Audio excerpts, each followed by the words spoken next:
All AC parts matter, but knowing what each one does can save you big bucks and headaches when your air conditioner acts up. So, let's talk about the main parts of your AC and what they actually do. First, you got the compressor, which is basically the heart of the system. It pumps the refrigerant through the coils to keep things cool.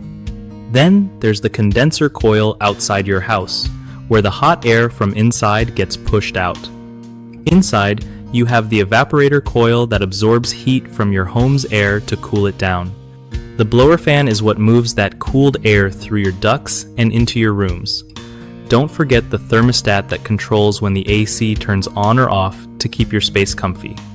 Also, there's a filter that traps dust and dirt so your system stays clean and runs smoothly. Some systems have a power saver switch installed by the electric company, not the homeowner, which helps save energy when demand is low.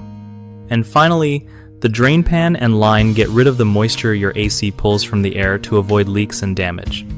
One of the biggest mistakes people make with their AC is ignoring regular maintenance, which can lead to clogged filters and dirty coils that kill efficiency. Fix this by changing filters every month or two and scheduling yearly checkups.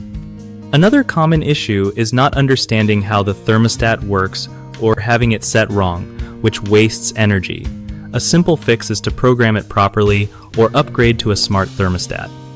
Lastly, some folks try DIY fixes on electrical parts or refrigerant issues, which can be dangerous and cause bigger problems. Always call a pro for those.